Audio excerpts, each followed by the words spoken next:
Top 15 Undertaker mysteries that WWE still keeps secret.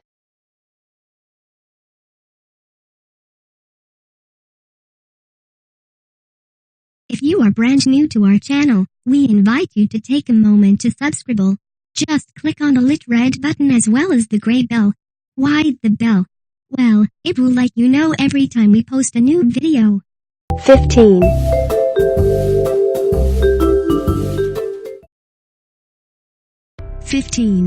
Has The Undertaker truly retired? The biggest mystery surrounding The Undertaker is the question of his career.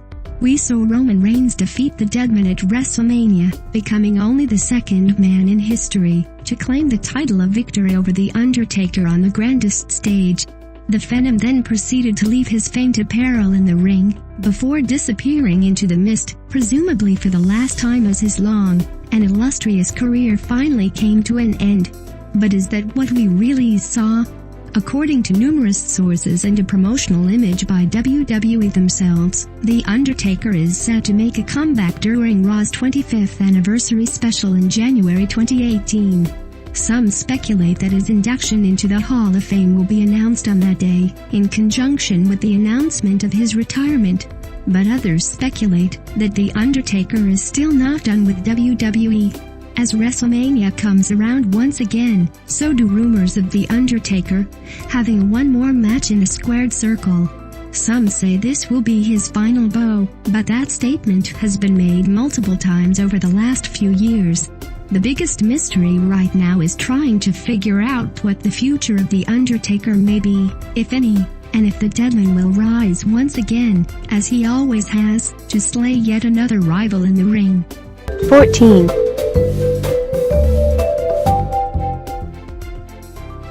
14. Why has John Cena never challenged the streak?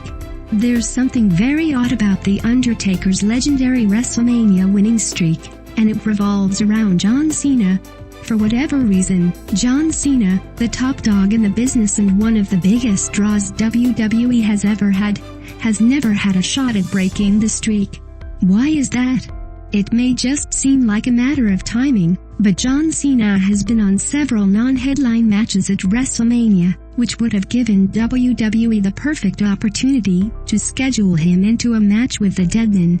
Not to mention, The Undertaker faced Brock Lesnar, Bray Wyatt, Shane McMahon, and Roman Reigns, all while Cena was participating in mid-card matches at the grandest stage. This is where some insider speculation comes in.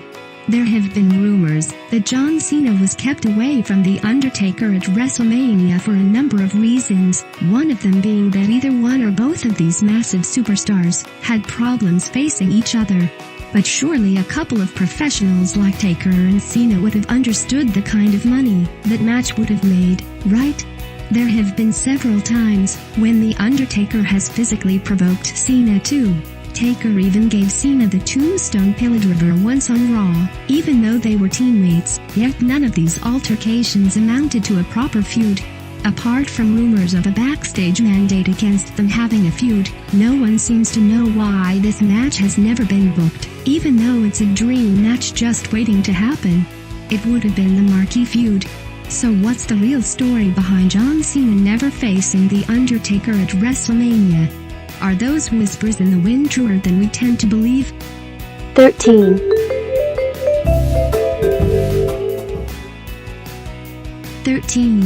Why did Nexus bury the Phenom? Before there was the Shield, there was the Nexus, a renegade faction led by Wade Barrett, consisting of members from a former incarnation of NXT. They were a powerful, nearly unstoppable faction, and in 2010 they decided to literally bury The Undertaker. The question is, why? Brothers Kane and The Undertaker were in the midst of a heated feud, which was set to culminate at bragging rights in a buried alive match. This is where the Nexus decided to intervene, aid Kane, and bury the Phenom. In the weeks following the shocking display, Wade Barrett would hint at a greater purpose for the Nexus that would be revealed in time. There was also an incident where Nexus member David Otunga threatened to expose Barrett's true motives if the latter didn't play ball. Unfortunately, the faction's massive push was cut short and WWE's attempts to patch things up by introducing CM Punk as their new team leader failed miserably. In the end, we never got to see what Wade Barrett's grand scheme was, or why he chose to provoke the Deadman, but we can only assume it would have led to a match at WrestleMania. 12. Who burned down the family home? Remember when Kane made his debut by interfering in the Hell in a Cell match between Undertaker and Shawn Michaels, costing Taker the victory? The story goes that Kane was Undertaker's demented little stepbrother who set their family home on fire when they were kids, sacrificing Taker's parents in the process. Years later, Paul Bearer would reveal that Kane was alive and well in some weird asylum or something, and was coming to destroy his older brother. That storyline should have been sufficient, but WWE, being the fickle company that it is, decided to flip the angle on its head years later by revealing that it was in fact the Undertaker who set the family home on fire, killing his and Kane's parents in the process. The question is, which one is true?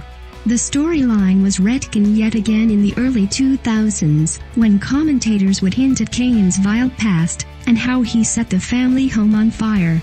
But wasn't it Taker who was capable of arson? In the end, that storyline was never really resolved.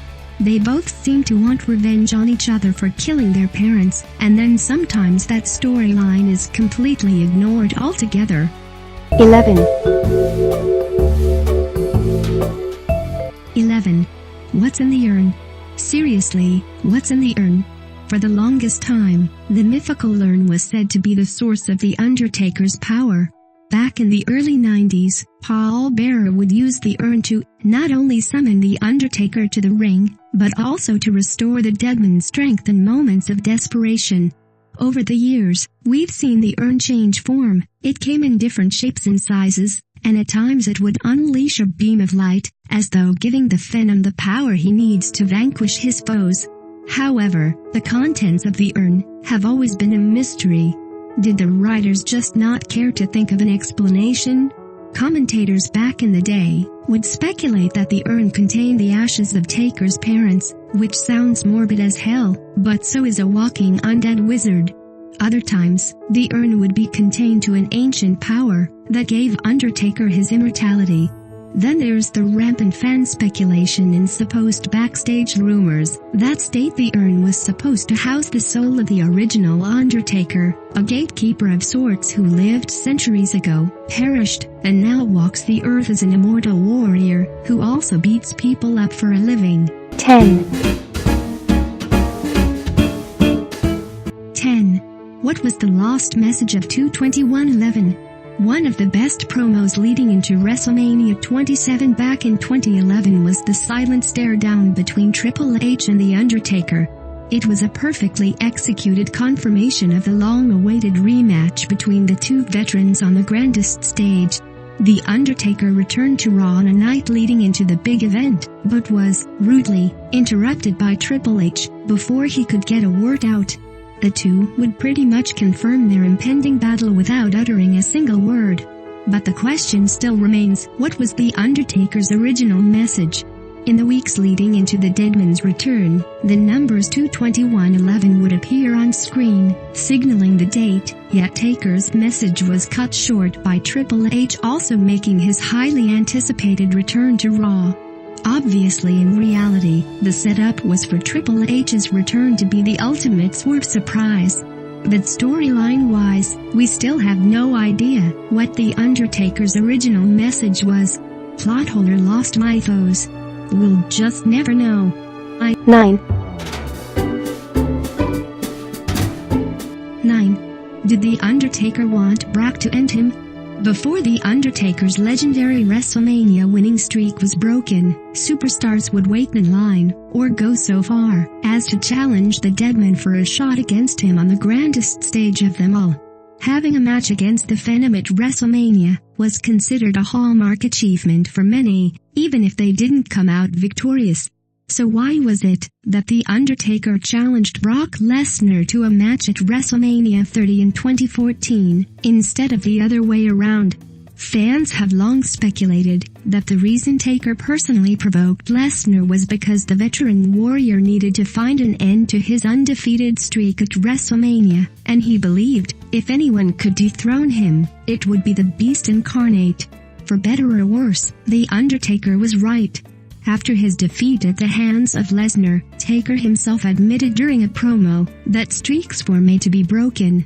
During another promo a few years prior, he alluded to the fact that he would handpick his conqueror when the time was right, naming Triple H as a potential opponent at the time.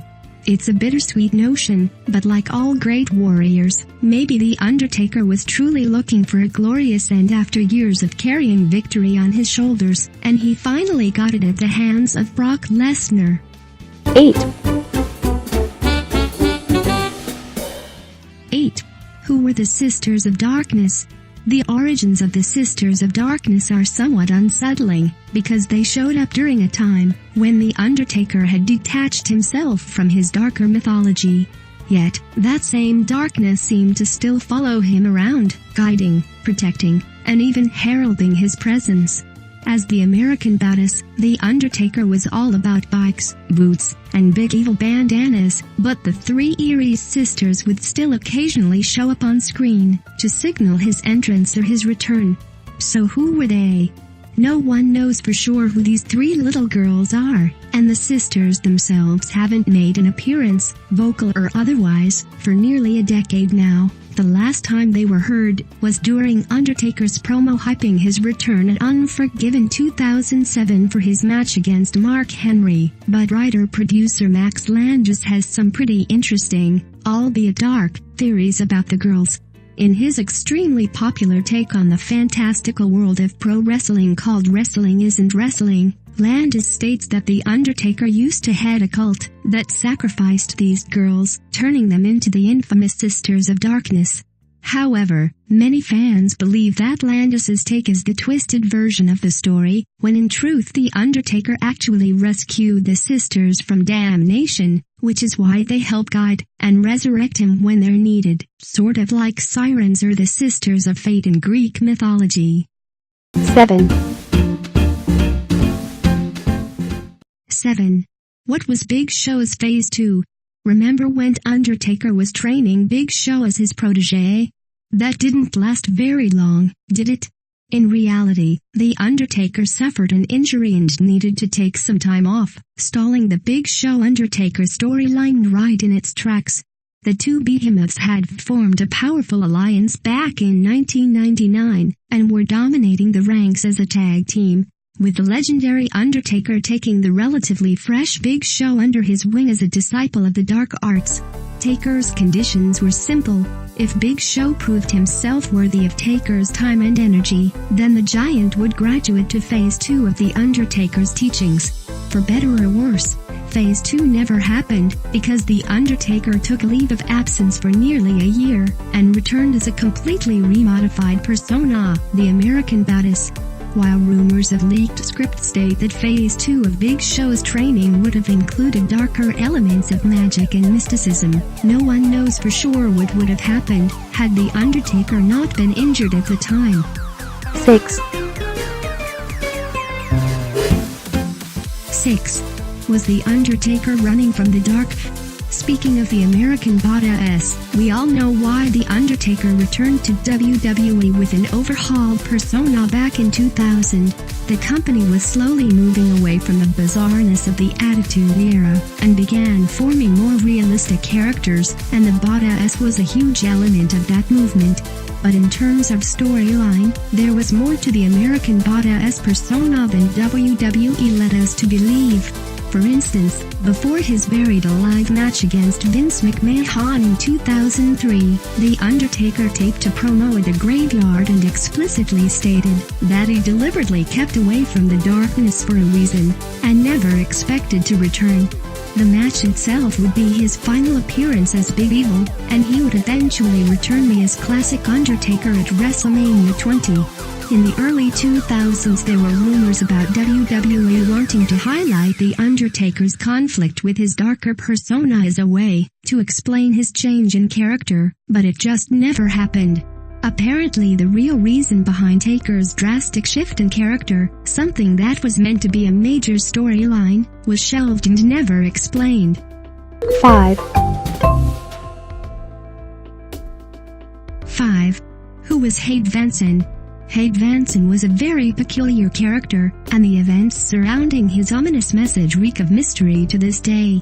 Back in 2008, a character by the name of Hade Vansen delivered an ominous message to an unnamed opponent, claiming that the darkness had led him here.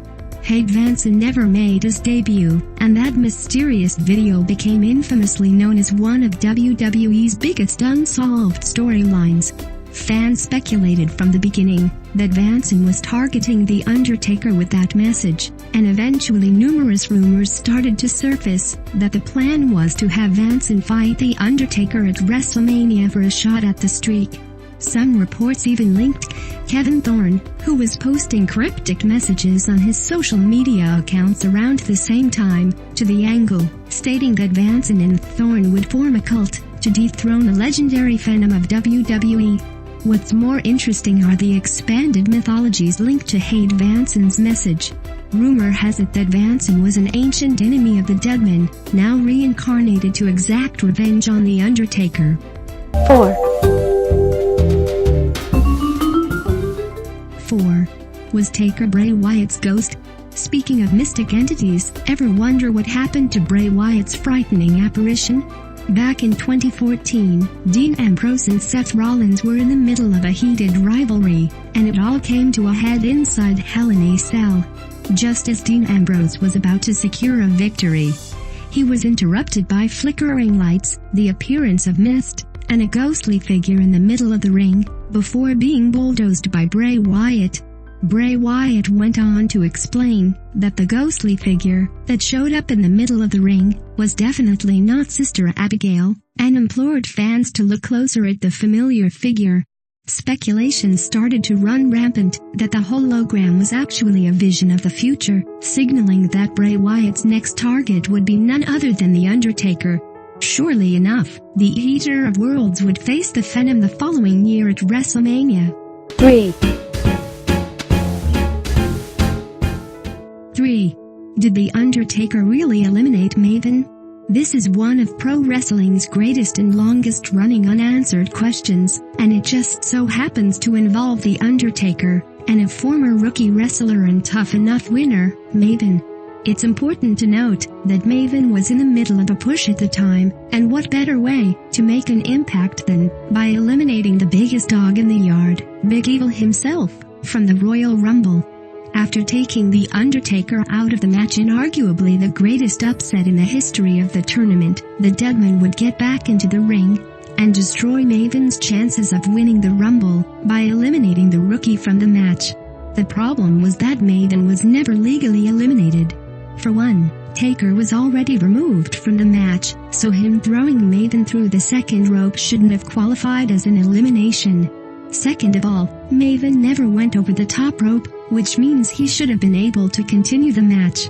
By the rules of the Royal Rumble, Maven was never eliminated from the match, ever. Obviously, there's a time limit for the match, and a winner was eventually crowned, but technically, Maven was never legally eliminated from the Royal Rumble by The Undertaker. 2. 2.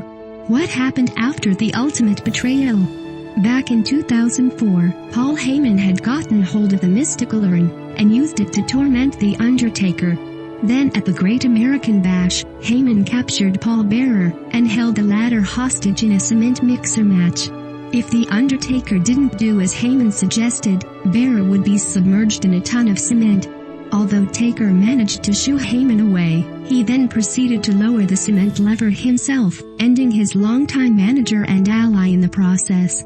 Apparently Bearer had become a liability and weakness to the Deadman, and he wasn't prepared to let that happen.